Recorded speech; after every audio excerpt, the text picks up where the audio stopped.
to introduce you guys to the concept of helpmates.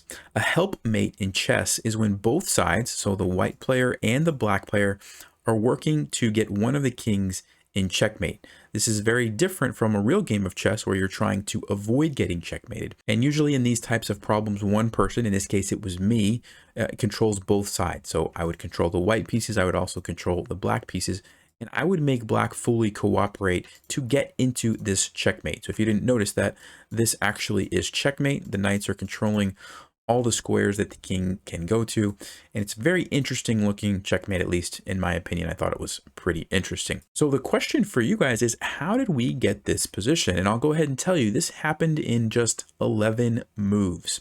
So if you'd like to kind of follow along with this video and practice some of these helpmates or help positions that I'll talk about in just a second, what I want you to do is go to leechess.org/analysis.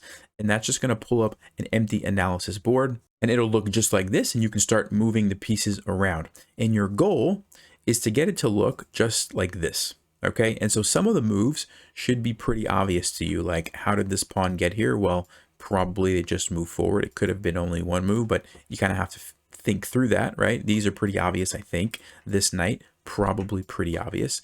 And then there's some questions of what happened to the queen, what happened to the bishop, how did white end up with 3 knights, right? You'll have to think through that. And so if you would like to follow along, I invite you to pause the video now, get your empty analysis board, and see if you can figure out how this position came to be in 11 moves. And remember, you make both of the moves for white and black, and don't worry about making the best moves. Just make moves that are legal that lead you to this position.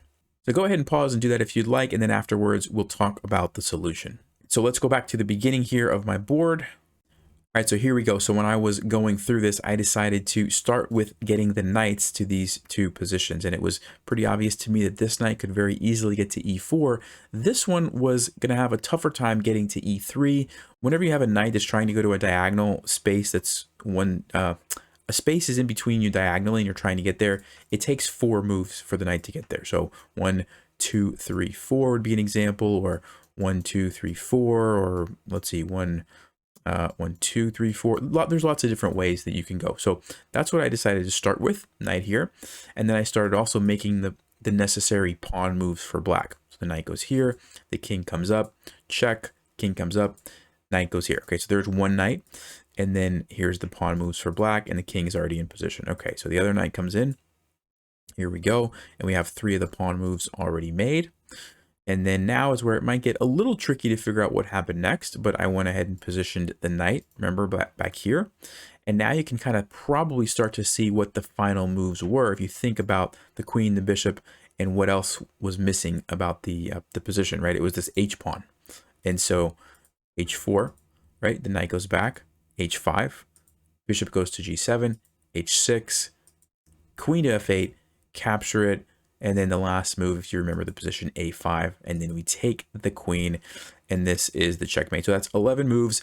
That's an example of a helpmate. I just kind of put that together. It seemed like an interesting position to me, and hopefully you were able to solve that. So let me give you one more. All right, so here's a new one for you, and if you're thinking that the board looks the same as normal, well, don't forget about these guys. The rooks are not in the corner, the knights are, and so the rooks and the knights have been swapped. So this one was 10 moves, and your job again is to figure out how did this happen. Now this is a little bit different. It's not a helpmate because we're not actually checkmating either of the kings. This is just a position that you need to figure out how it happened. So 10 moves. If you want to follow along on your analysis board, go ahead and do that now. And if not, you want to just see how we got here, I'll go ahead and show you the solution. So back at the start, knight to f3, knight to f6. First things first, we can slide the rooks over just like this. And then all we have to do is relocate the knights into the corner. Now, if you remember, the knight going from here to here, it's going to take 4 moves. So if I were to try to position this knight here, I'd have to do something like 1, 2, 3, 4, but it's actually faster for this knight to go to this corner, 1, 2, 3. So even though it's further away, it's a simpler pattern and it works better for the knight. Same thing for this guy, 1, 2, 3, 4, or I can just go 3 like this. And so that's how I was able to do it in 10 moves. So this knight goes here, same thing for black. The other knight goes over, and then the knights get tucked in the corner. All right, and I have one final one for you guys. Here's the position. You can see that the knights have been swapped. I think you're probably getting the hang of this now, so I'll go ahead and give you a chance to solve it yourself.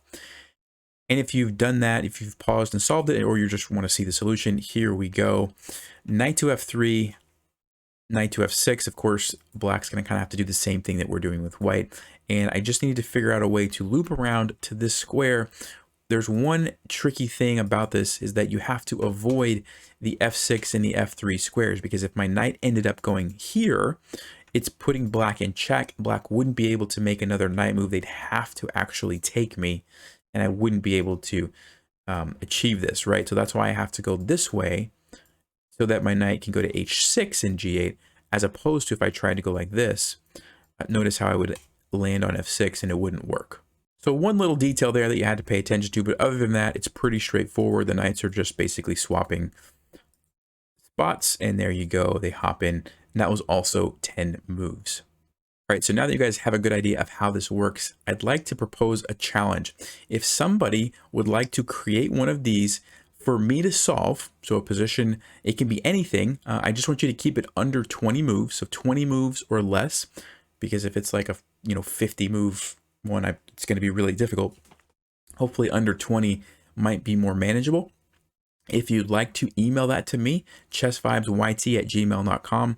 I'm going to go through and pick out the most interesting ones, and kind of like I do with Stump the Chump, I'm going to challenge myself to see if I could figure out how you created the position. Okay, so if you do want to participate, here's what I want you to be aware of. So I'm going to just shrink down the board for a second here, so that you can see when you're on Lichess, and you can do something similar on chess.com, but I'm just going to, for the sake of this video, show you in Lichess. You've got this FEN here, which if you copy this entire string, just like I did, I just copied it, and you paste that into a brand new analysis board. So here's a brand new analysis board. Let me just give you the example. I'm going to select everything, paste this in here, press enter, and it immediately will update the position for me. Okay, so if you guys send me this FEN string after you create the position, email that to me, then I'll be able to easily create the position. And then also, going back to my other board here that has the solution, I'll need you to copy this entire string here and send me that as well. Now, of course, I'm not going to look at this until after I attempt it myself, but once I come up with what I think is the solution, I'll need to check it against your actual solution, and we'll see actually who did it faster. If you did it faster, if I found maybe a faster way to do it. So both of those things, you'll just want to copy the entire thing and include that in the email if you'd like to participate, and if you're able to come up with some interesting positions. And just using the knights is only one way to do it. Of course, you can move pawns and rooks and bishops, queen, king, whatever you want to do, right? 20 moves, a lot of stuff can happen. There's all sorts of interesting things that you could do. So feel free to have fun with it. Think outside of the box. Depending on how many people send me these positions, I may have to just kind of randomly choose, but I will try to at least glance at all of them and pick out the most interesting ones. If you guys like this type of thing, please let me know. If you think it's a waste of time and not interesting, let me know that as well, and we won't do too many of these. I was having fun with it, and I just wanted to, kind of share this with you guys. So anyway, I'll be looking forward to your positions, to see what you guys come up with, and I'm curious to see if I'll be able to solve them myself. As a reminder, chessvibesyt@gmail.com is where you can send those to. If you wouldn't mind, include the word help position in the title, just so that I know what it is you're sending. I'm going to have a filter in my email so that all those go to the same place. If you don't do that, it might get missed. And to remember to include, like I said, these two pieces of information, the FEN as well as the PGN. Just copy and paste those right into the email body. All right, thank you guys, and I'll be doing a video real soon once I get some interesting positions from you guys. Take care.